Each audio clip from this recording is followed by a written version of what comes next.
is East Asia Tonight. Good evening, I'm Mateli Edwards. Tonight's top stories from East Asia. China is turning to repair and recovery as rains ease, but relief may be brief with more intense downpours forecast in the coming days. More than $17 million pledged for the worst-hit provinces. Now, South Korean shares rallied after Samsung and its union reached a last-minute pay deal, averting, for now, an 18-day strike by 48,000 workers that threatened global memory chip supplies. A U.S. Department of Justice charging 4 China-based container makers for price fixing during the pandemic era. And South Korea's local election campaign is underway with nearly 8,000 candidates in the race. The June 3rd vote is being watched as President Lee Jae-myung's first major political test.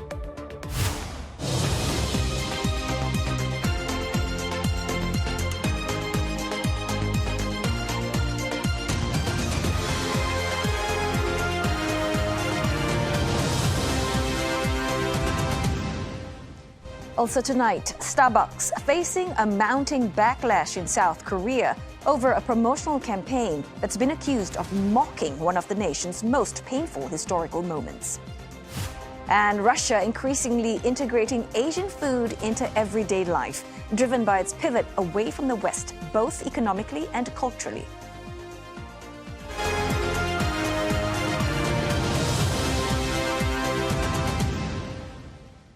Chinese authorities are racing to recover from widespread flooding as relentless rains momentarily ease. Now, that window is forecast to be brief, with the country's Met Agency warning of another approaching wave of intense downpours. Well, central and southern regions of China have been battered by heavy rains for close to a week. Some cities reported historical rainfall records. Storms triggered floods and landslides, killing at least 22 people in affected areas. Tens of thousands of residents were forced to evacuate. And rescue teams are battling difficult conditions to get to those stranded, as well as to restore power and connectivity to cut-off communities. Emergency funds and relief supplies have also been dispatched to those worst-hit regions, including Hunan and Guizhou provinces. Now, we've got CNA's Rebecca Mateo joining us live now from Beijing for more. Rebecca, first up, how are the recovery efforts coming along? And the local communities, how are they dealing with the aftermath? Right, I'll tell you first, more than 20 people have died, with several still missing after heavy rainfall and flooding swept across southern and central parts of China over the last few days, affecting Hubei, Hunan in central China, Guangdong, Guangxi and Hainan in southern China, as well as Guizhou and Chongqing in southwest China. In central China, parts of Hubei have seen record-breaking rainfall resulting in urban flooding as well as damaged roads, power and communication facilities. Now, I saw a post on social media, someone from Hubei who was calling his friends and families in Hubei the moment he saw the news. And also another post that went viral was of this man who saw his wife disappear in the flood waters. Now, one of the worst-hit areas is Enshi Tujia and Miao Autonomous Prefecture in Hunan Province in central China. The heavy rainfall had caused landslides, flooded farmland, as well as damaged infrastructure. And another province in the southern part of China, which is Guangdong, is expected to continue to see heavy rainstorms, and authorities have said that work and classes are to be suspended across the city in Kaiping City in Jiangmen. Officials have said that the rainfall has affected 23 townships with more than 100,000 residents affected. China has activated a level 4 flood control emergency response across 7 provinces. Now, this system has a total of 4 levels, with level 1 being the most severe. So, Rebecca, also help us understand this. What exactly is driving this, what appears to be a prolonged period of extreme rainfall, and also the measures? What's being taken ahead of the next round, which authorities are expecting in 3 days' time? I'll tell you, this is happening during China's seasonal flood period, when heavy rain and flooding often affect southern and central parts of China. And reports say that around the Dragon Boat Festival that's typically around end May to early June, southern parts of China are prone to persistent and widespread rainfall. That being said, flooding also affected the northern parts of China last year, including in Beijing, that saw deaths and people missing. Still, officials have described this as the heaviest round of rainfall since the start of the flood season this year. Emergency efforts so far have focused on rescue, evacuations, repairing of the damaged infrastructure, as well as drainage operations to drain out the flood water and really to meet the needs of the people who are displaced or had to be evacuated because of the floods. Now, financial support has also been announced. Just Tuesday, Chinese authorities said that they are allocating 120 million yuan. That's more than $17.5 million to Hubei, Hunan, Guangxi, Chongqing, and Guizhou. But as you've mentioned, with new round of widespread rainfall expected to affect China over the next few days, prominently in the southern parts of China, authorities have said that they will be strengthening monitoring warnings, evacuations, as well as emergency deployment. To give you some examples, they are checking high-risk areas in advance, like river embankments, bridges that are submerged, as well as preparing for evacuations really early to pre-position. They are pre-positioning rescue teams, emergency supplies, and also communication equipment so that they can respond to situation a lot more faster when the flood hits. Our rescuers battling tough conditions indeed. Well, thanks so very much for that update on China floods. CNA's Rebecca Mateo in Beijing. Now, Samsung Electronics Shareholders Group is threatening legal action over a tentative pay deal between the chip maker and its labor union. Now, the agreement was aimed at averting a major strike, but the group denounced it as illegal. Now, the last-minute deal proposes for a new bonus scheme that's tied to the company's operating profit. Union members will vote on it from the 22nd to the 27th of May. The shareholders group argued that the deal is legally invalid unless it was passed at a shareholders meeting. Well, it has vowed to use all legal means to block the agreement should Samsung's corporate board give it the green light. Now, the strike had initially been planned to last for 18 days and involve 48,000 staff. The tentative deal has, however, sparked some relief across the country and raising hopes among businesses in Pyeongtaek, where the Samsung chip complex is situated. 이번 총파업을 통해서 직원들한테 혹시라도 성과금이 지급이 된다면 어떤 저희는 음식점이기 때문에 회식으로서 그 삼성 근처에 있는 음식점들이 많이 좋은 수혜를 받을 거라고 봅니다. Well, as some of you may know, Samsung Electronics is the world's largest memory chip maker, and some analysts say that any disruption to production could have added pressure to an already tight market. Well, the company's shares up more than 8% by the close of trade after easing concerns over disruptions at the South Korean chip maker. Now, Samsung workers have suspended a planned 18-day strike after a tentative pay deal, as we've mentioned. Well, let's get Olivia on board now for a deeper dive on this contentious topic. So, Olivia, now we've got workers, shareholders, management as well. They're all pulling in what seems like different directions. So why has this tentative deal become so contentious? I'll tell you, yeah, they are pulling in different directions. And this is getting more contentious because it's not about just averting a strike. It is for now, but the deal may calm labor tensions in the short term only. In the long term, it has opened up new fight over who gets a say in Samsung's profits and how they're distributed. And at the heart of it all is actually a pay disparity issue, Oteli. Workers say that the company's revenue from the global AI boom has not been distributed fairly, and in how bonuses especially are distributed, especially when different parts of Samsung units are performing very differently. Some are more profitable than others. Now, shareholders are asking whether that kind of bonus decision-making should be decided by management alone. And the question now is just not whether the deal is generous, it's actually whether it can help the company go through that hurdles of internal and legal hurdles, because obviously it makes it more complicated for the company now than just a straightforward settlement of pay. Mm-hmm. So this relief that we're seeing right now, I mean, is it temporary after the strike was suspended? It is to some extent. The immediate production risks obviously has eased, and that's why businesses and markets are relieved. But the uncertainty has not completely gone away. Union members still need to approve of that agreement, and they're supposed to vote starting from tomorrow until next week, Wednesday, the 27th. And the board has also decided how to handle shareholders' pushback. So in a way, Samsung has averted one disruption, but it may now have to face another. And this time around is around governance and profit sharing. So for investors, that matters a lot because they want stability. They obviously want the company to carry on and focus on memory chip making and recovery instead of just getting tied up in legal and labor disputes again and again. Of course. So the bigger picture now, right? What is the signal here for Samsung and the broader chip industry in South Korea? Interestingly, the bigger signal here is for Samsung to enjoy a chip recovery, but it's also brewing something new, a new pressure inside the company. As we know, the AI demand has lifted the prices of memory chips, but it also boosts the expectations among workers. So more importantly, it also sharpened the questions among investors and shareholders about cost control and decision making. So Samsung has three things to balance. Number one is that keeping workers on their side. Number two, protecting shareholder interests. And number three, getting this chip output going, maintaining production. So that's not an easy task, especially when global demand for chips are soaring.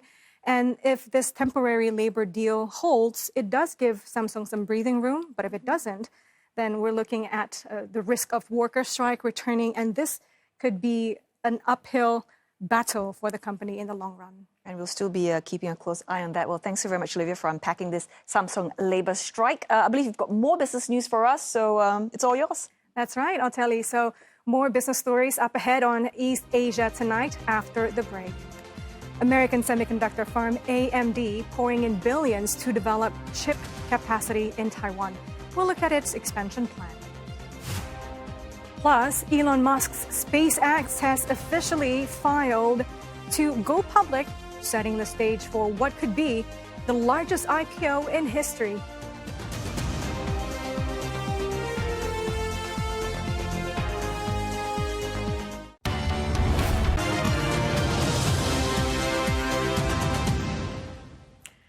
Shares in two major Chinese shipping container makers plunged after U.S. authorities accused them of price fixing during the COVID-19 pandemic. The case marks one of Washington's highest profile antitrust actions targeting China's shipping supply chain sector. Hong Kong-listed Singamas Container Holdings fell more than 20% before regaining some of that ground to end the day 13.6% down. China International Maritime Containers, or CIMC, dropped by as much as 10% before closing about 4% in the red. The U.S. Department of Justice has charged 4 China-based container manufacturers and 7 executives with allegedly conspiring to restrict global container supplies and inflate prices between 2019 and 2024. According to the DOJ, the companies controlled about 95% of the global shipping container market and allegedly doubled container prices during the pandemic-era supply chain crisis. One person charged is Teo Seong-seng, CEO and chairman of Singamas. Separately, he also chairs the Singapore Business Federation. CNA understands that SBF is aware of the allegations and that it remains committed to upholding its integrity and responsibilities.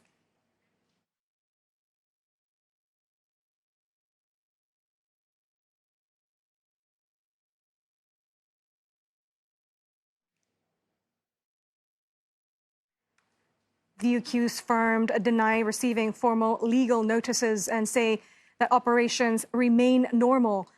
Singamas also says an employee detained in France is not an executive as described by U.S. prosecutors. The company saw profits soar during the pandemic, but earnings have since weakened amid overproduction and softer demand in the global shipping market.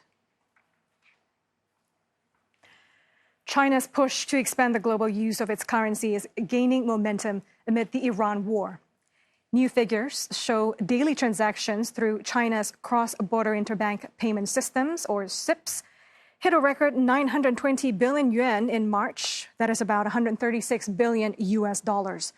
Volumes briefly climbed even higher in early April. CIPS was launched by Beijing in 2015 as an alternative to Western-based payment systems. Analysts say that the recent spike suggests more countries are using the yuan, especially in oil trade. Sanctions on Russia and Iran have made dollar payments difficult, pushing buyers like India to settle some energy deals in China's currency instead. Analysts also point to growing renminbi use in trade between China and Saudi Arabia. Even so, the US dollar still dominates global oil markets, with JP Morgan estimating its share at around 80%. China's fuel exports have fallen to their lowest level in a decade after Beijing tightened restrictions to protect domestic energy supplies amid disruption linked to the Iran war. Customs data shows exports of gasoline, diesel, and jet fuel dropped sharply in April, with only limited shipments reaching parts of Southeast Asia and South Asia. Gasoline exports hit a record low of just over 23,000 metric tons. Myanmar was the only overseas buyer outside Hong Kong and Macau, receiving just 3,000 tons, down 65% from March. Diesel exports also plunged nearly 70%. The Philippines remained the biggest buyer, but imports dropped by more than 80%. Bangladesh and Myanmar also saw steep declines, while no diesel shipments went to Singapore. Jet fuel exports fell by more than half. Vietnam received the largest share, while exports to Australia dropped to under 1,000 tons. However, Australia is expected to receive larger shipments from June after lobbying Beijing for supply. Advanced Micro Devices, or AMD, says it will invest more than 10 billion US dollars in Taiwan as competition in the artificial intelligence chip market heats up. The company, seen as the biggest challenger to NVIDIA in AI computing chips, says that the investment will expand partnerships and increase chip packaging capacity in Taiwan. AMD says it is working with several regional partners to strengthen its operations there. Taiwan remains a key manufacturing hub for the global semiconductor industry, with major chip makers expanding their presence on the island as demand for AI technology continues to surge. While NVIDIA still dominates the AI processor market, more data center operators are looking for alternative suppliers, a shift that has helped AMD grow its business. Elon Musk's SpaceX has officially filed for what could be the largest IPO in history. While the company's dominance in the space market has sparked massive excitement, it is also raising serious concerns about the sheer power it now wields. Still, analysts say that this blockbuster move could finally end a multi-year tech IPO drought, paving the way for other tech giants like OpenAI and Anthropic to go public. Ira Spitzer filed this report for CNA from San Francisco. 5, 4. Considered a long-shot startup when Elon Musk founded the company in 2002, And liftoff. SpaceX's rise has been as dramatic as the many rockets it has launched into space. It has made it vastly cheaper to send satellites, cargo, and people into orbit, transforming an industry that had stalled under high costs. Elon said from day one that we're going to build fully and rapidly reusable launch vehicles. And it sounded crazy in 2003, but he was not wrong. SpaceX now puts more satellites into orbit than anyone else, capitalizing on its breakthrough in reusing rocket boosters. Stage 1 landing confirmed. SpaceX was very say yes, get out there and try it, buy the material, put it under the welding torch or put it under the heat lamp, whatever you got to do. And sometimes it works. In fact, a lot of times it works. Its Starlink network now includes more than 10,000 satellites in orbit, with dozens more launched almost every week, providing connectivity to militaries, governments, companies, and millions of people worldwide. They've brought the cost of launching a satellite down by, something like a factor of 10 or more from what it used to be. Markets have taken notice. SpaceX is reportedly targeting a valuation of between $1.75 and $2 trillion, which would easily make it the largest public offering in history. This company is in rarefied territory.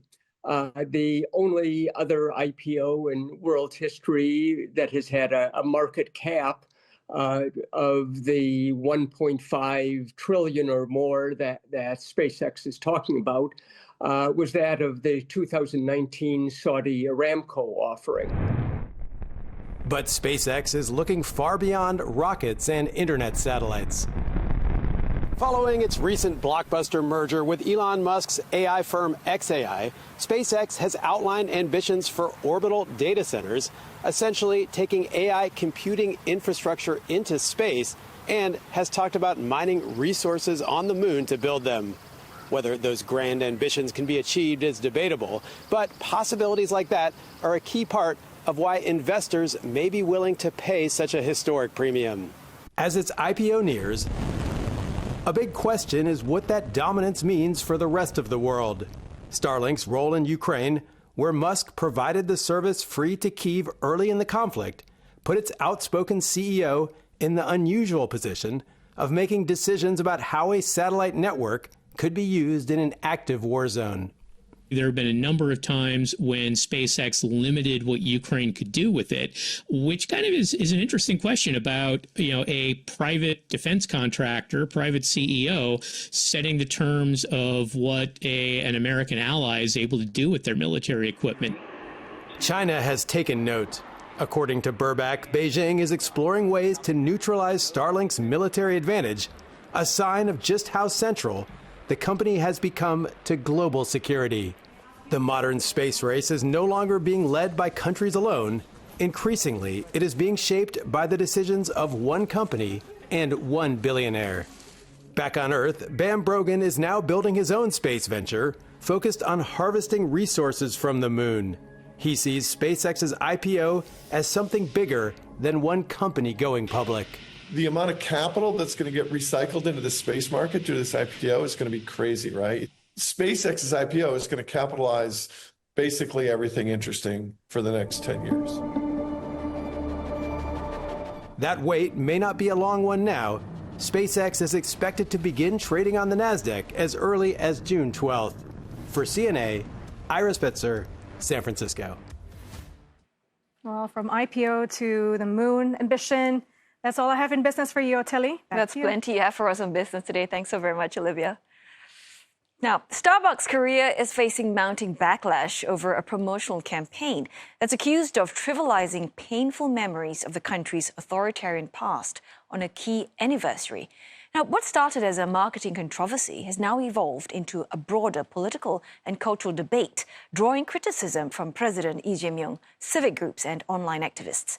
CNA's Lim Hyun-suk reports from Seoul.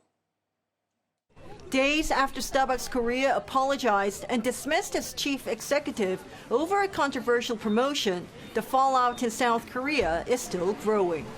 On Thursday, groups representing victims of state violence and pro-democracy activists staged a protest outside a Starbucks store in central Seoul, accusing the company of mocking victims of authoritarian-era violence. Some protesters called on Shisege Group Chairman Chung Yong-jin to step down, saying the incident reflected deeper problems surrounding historical awareness in South Korea. The backlash centers on a Starbucks Korea Tumblr promotion called Tank Day, launched on 18th of May, the anniversary of the 1980 Gwangju Uprising. Critics say phrases used in the campaign appeared to reference the military crackdown on pro-democracy protesters during one of the darkest chapters in modern South Korean history. Another slogan also drew anger for echoing wording associated with the torture and death of student activist Park Jong-chul in 1987. His case became a major turning point in South Korea's democracy movement. Hundreds of people are believed to have been killed or gone missing after troops were deployed to suppress the Gwangju protests. For many South Koreans, the uprising remains a deeply emotional symbol of the country's struggle for democracy. President Lee Jae-myung has also weighed in on the controversy. In a social media post, he described the allegations as deeply serious and said the campaign appeared to mock victims of South Korea's democracy movement. 3 days on, public anger has yet to fade. Korea has grown into one of Starbucks' biggest markets worldwide, with more than 2,000 outlets across the country. Boycott calls have continued to spread online, with customers posting photos of canceled memberships and refunded Starbucks cards. The leader of the ruling Democratic Party, Chung Chung-nae, has also urged party members who are campaigning for next month's election to refrain from visiting Starbucks. 탱크로 시민들을 무자비하게 학살하고 진압하던 그 장면들을 어떻게 커피 마케팅용으로 사용할 수 있을까? 스타벅스에 출입하는 것 자체가 국민들에게 매우 안 좋은 인상을 줄 수 있습니다. The company said the campaign had not been properly reviewed before a launch. Shinsegae Group, the retail conglomerate that licenses and manages the U.S. coffee chain in South Korea, has since launched an internal investigation. Im Yan-suk, CNA, Seoul. A time now for a short break, but coming up on East Asia tonight, the South Korean president facing his first real political test since coming to power as campaigning begins for local elections.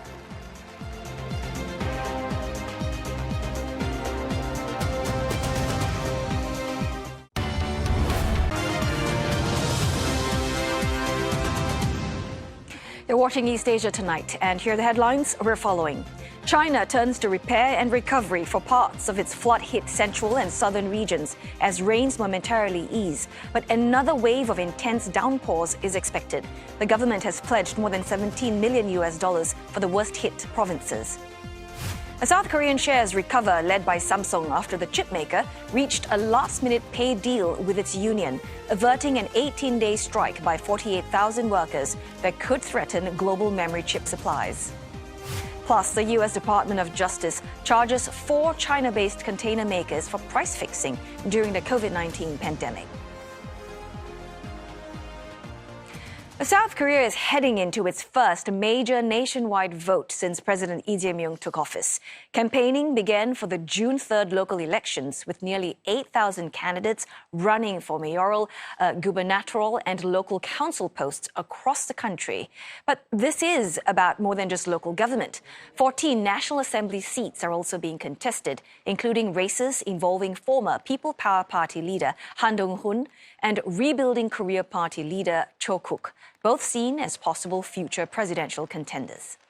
Now, the vote is being watched as President Lee's first real political test after months of turmoil sparked by former President Yoon Suk-yeol's failed martial law decree and his eventual impeachment. A snap election held later brought Mr. Lee to power. A strong showing for the ruling Democratic Party could give the South Korean president fresh momentum to push his agenda. For the Conservative People Power Party, this is seen as a chance to regroup after internal rifts and rebuild public trust.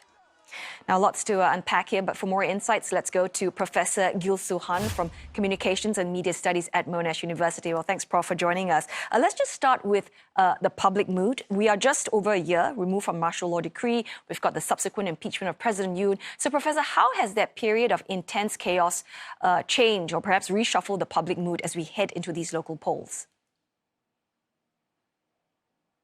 Yeah, it has been really interesting for an expat living in Australia, looking at what's happening in Korean politics for the last 18 months since the martial law declaration, which was very illegal. I think it was so great to see the leadership of the new president, Lee Jae-myung, and he has been really trying to go beyond any ideological interest from any party, but actually trying to help the needs of the people in their everyday life in terms of their housing, the jobs, and the living costs, and so on.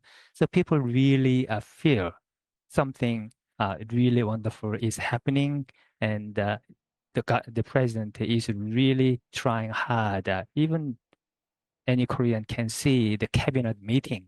I think this is probably the world first, and people can see so many actions really for the sake of people, not for the sake of leaders or bureaucrats, but good things are happening for the sake of the people.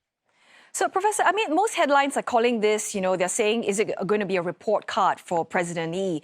But from your perspective, I mean, what is the real story happening on the ground that perhaps some media is missing out? I don't think there is really a lot anybody is missing out because so many things are really transparent. And say, taking one example in terms of the stock market developing extremely well, I think it's just the best performing in the world. So why is that the case? It's mainly because of the new policies and the stable economic policies and any sort of, say, investments. It needs to be done in a very transparent way. So the stock buyers from national and the, international scenes, they can see it is a safe bet to do. And the Korean share market has been doing terribly well. And really, there is nothing really hidden behind. It's just all transparent. Good to know. Your work also offers a useful lens here because you famously coined this term nouveau riche nationalism from your much earlier book, but your latest work focused on calculated nationalism. So can you just tell us, how do you think voters' mindset have shifted over the years? Yeah. As many people know, Korea has achieved this economic development for the last, say, 3, 4, or 5 decades, something European countries have taken, say, 4 or 500 years. So in that sense, for the last several decades, Korean people have tried their best to get along with what the government tells them to do for the sake of development, for the sake of the wealth of the people. So in that sense, what I call top-down nationalism. So they used to follow what the government tells them to do, but it is more about grassroots nationalism these days. So people would do what they would like to do, and they would like to pursue what is something really good for them, and really trying to check out what the country is doing, what the leaders are doing. So they are really constantly calculating what is good for them, what way should they vote, what should they expect from the government. And so in terms of every movement and their thoughts, they are really thoughtful and they are calculating and they follow their nose, so to say. Yeah, so then this new mindset, newish mindset, how is that going to play out in these local campaigns? I mean, are the candidates going to, gear their campaign towards this grassroots nationalism sort of mindset you're talking about? Yeah, I think it is fair to say in the last many decades, people often did not know how the politics play out, how the everyday economic needs will actually come true. So they often believed what people were saying, what the candidates were saying. But these days, people are pretty smart. I think Koreans are one of the best educated. They know often, what is happening, what's going to be possible, what's going to be achievable when the candidates, promise so many things. Of course, not everyone is really interested in politics, and not everybody is going to go and vote on the June 6th, June 3 election day. But they are pretty conscious of what's possible. So that really is something the candidates are also aware. So what do people want? And how those any kinds of promises that the candidates actually give to the people, what's possible and how can they actually convince?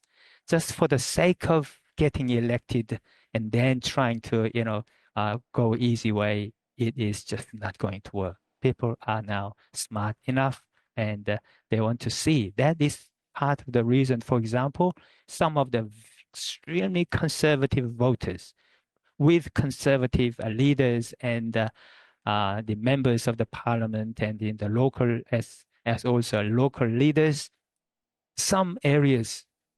in some areas, a lot of voters have given up. They are conservative parties, and then a lot of them actually have joined in. Not just the voters, but also past significant leaders. So as a big group, they joined in the leading party, which is the Democratic Party. So it is a very really dicey situation for the conservative parties. And it's going to be really interesting how things will unfold. Well, we certainly look forward to the election outcome then. Thanks very much for your time and thoughts, Professor Gil Suhan from Communications and Media Studies at Monash University. Chinese President Xi Jinping will reportedly make a visit to North Korea as early as next week in efforts to strengthen bilateral ties. A Yonhap news agency, citing government sources, says that Mr. Xi's possible trip to Pyongyang could take place in late May or early June. And if confirmed, it will be the first visit by the Chinese leader since 2019. The report added that Mr. Xi will likely position Beijing as a mediator between North Korean leader Kim Jong-un and U.S. President Donald Trump. Now, China's foreign ministry did not confirm that the trip at a media briefing today, but reaffirmed ties with its neighbor. It added that exchanges with North Korea are conducive to regional stability. Seoul, sharing a similar sentiment, expressed hope that Beijing could play a constructive role towards managing inter-Korean issues. Now, China remains one of North Korea's most important economic and political allies. Both sides recently bolstered ties, which have cooled during the COVID-19 pandemic. Passenger rail services resumed in March for the first time in more than 6 years, while air links between the capitals were expanded that very same month. Pakistan's Prime Minister Shehbaz Sharif will head to China for a 4-day state visit on Saturday, and he is expected to hold talks with Chinese President Xi Jinping and Premier Li Qiang, likely centered on a Middle East conflict. Beijing called the upcoming visit a model for relations with the two countries, set to mark 75 years of diplomatic relations. 中巴两国是好朋友和全天候战略合作伙伴。75年来，中巴关系历经考验，始终坚如磐石，树立了国与国关系的典范。 Pakistan has been continuing with mediation efforts to bring Iran and the U.S. back to the negotiating table. Mr. Sharif will be accompanied by Foreign Minister Ishaq Dar, who said that the leaders will discuss the expansion of the China-Pakistan economic corridor. Mr. Sharif has hailed the flagship project under Beijing's Belt and Road Initiative as instrumental to Pakistan's economic transformation. And of course, we've got more coverage on Chinese diplomacy on our website, cna.asia, as well as our mobile app, such as this analysis on how back-to-back visits by U.S. and Russian leaders have put China at the center of great power politics. Coming up next on East Asia Tonight, how Japan is trying to rebuild trust in nuclear power more than a decade after the Fukushima disaster.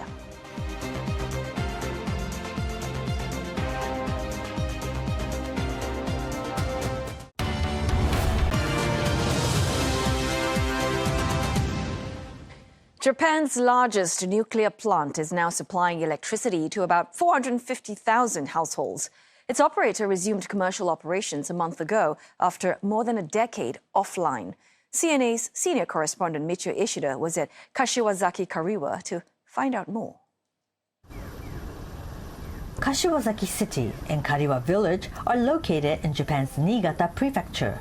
The region was once a hub for crude oil production, but it shifted its focus to nuclear energy as Japan sought to reduce its reliance on imported fossil fuel. Today, it hosts Japan's biggest nuclear plant, though electricity generated does not power its surroundings, but is transmitted hundreds of kilometers away to the Kanto area, including Tokyo. The Kashiwazaki Kariwa nuclear station, run by TEPCO, first began operations in 1985. It has a total capacity of more than 8,200 megawatts across 7 reactors.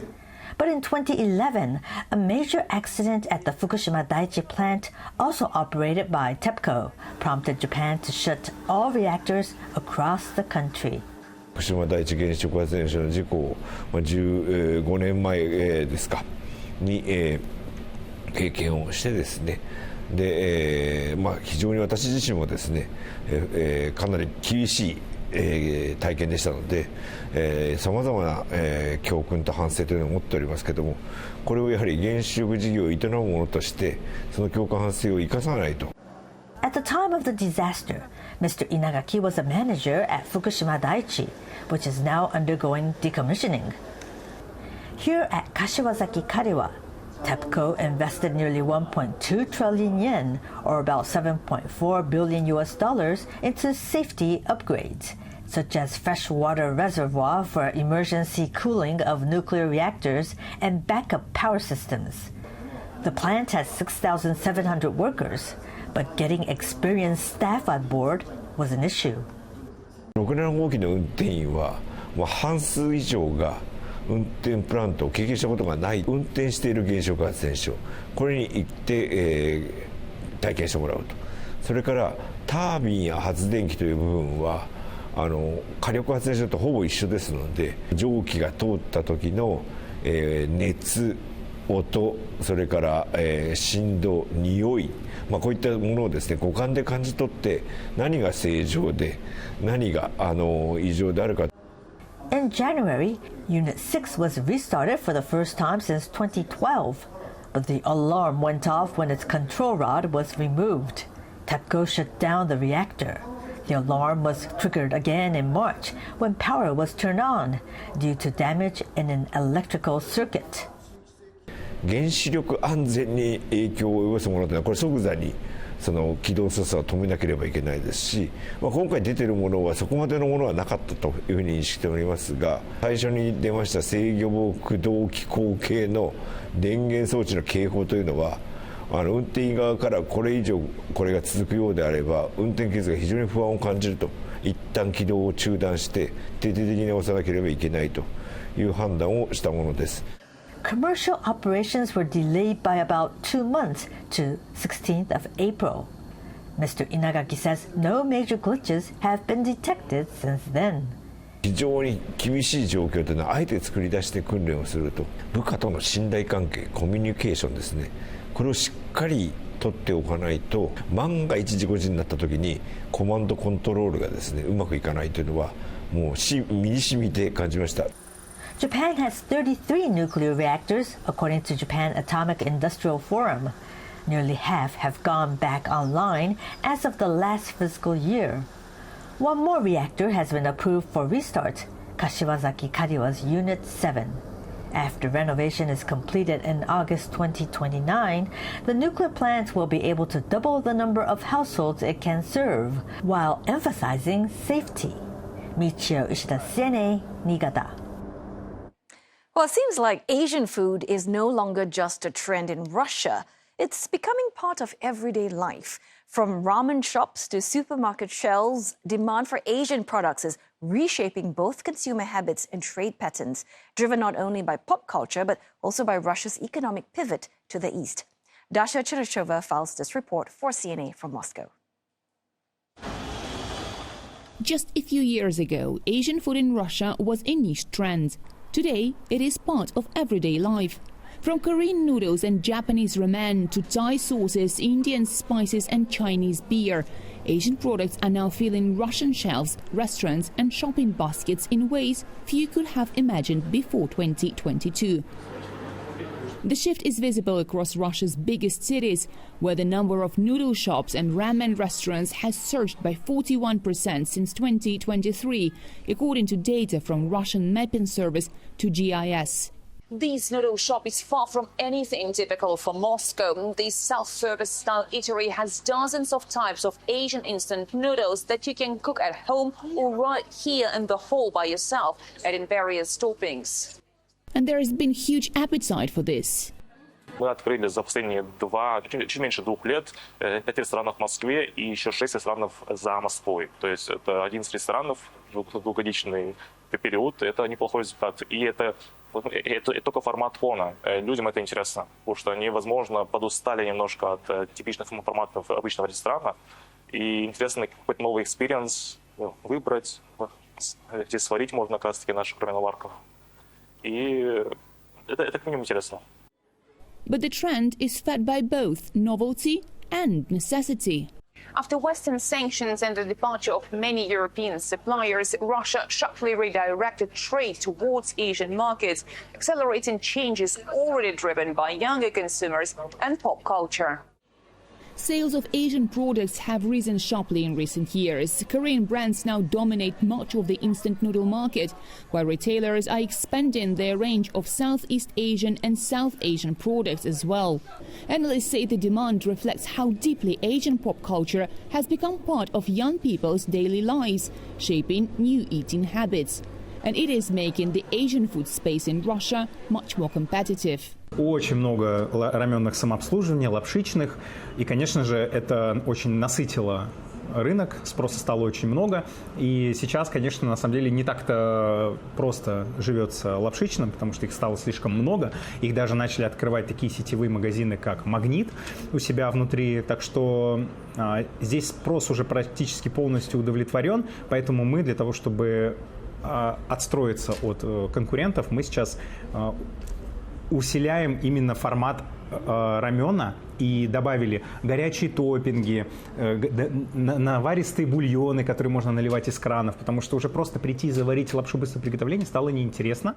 With sanctions limiting direct flights to many Asian countries, social media has become the gateway for Russians to discover cuisine from the East. Активно ведутся соцсети. Вот я таким образом узнала про это место. Решила попробовать. Люблю корейскую, японскую кухню и решила сходить попробовать. Очень популярно, особенно там какие-то японские, Джапен, например, рамен. Очень много сетей, где подают рамен и какие-то роллы, суши. Очень много это, потому что глобализация, много кухонь разных в Москве. Москва — столица мира, как бы. Мы ходим где-то раз в неделю, азиатскую еду посмаковать, потому что она для нас необычная, солененькая, остренькая, глутаматная. Мы к такому не привыкшие. Я большой любитель всего острова, поэтому бульдог свежий, горячий, с говяжьим соусом восхитительно. И антураж, и музыка, все азиатское сейчас становится более популярным. Restaurateurs say they are now making a major effort to adapt Asian food for Russian consumers, especially outside large cities. But they believe a full return of direct flights to Asian destinations could boost that interest even further. The explosive growth may be slowing, but the broader transformation appears here to stay. In today's Russia, Asian products are no longer a passing craze. They are becoming the new normal. For CNA, I'm Tasha Chernyshova in Moscow. China's robotics industry may be advancing rapidly, but machines can still sometimes struggle, as seen in one dancing robot that was no smooth criminal. Well, this viral video captures a moment a humanoid robot wiped out midway while dancing to Michael Jackson's hit Billie Jean from 1983. Now, the bot was performing at an event hosted by a robot store in Shenzhen, China. And it began with slick footwork, but the performance quickly unraveled when the bot attempted an overambitious moonwalk and, as you can see, tumbled over, reigniting debate over the limits of AI-powered robots. And in case you missed it, a viral video that is warming hearts online, capturing a moment of friendship in the most unexpected of places, right in the middle of a running track.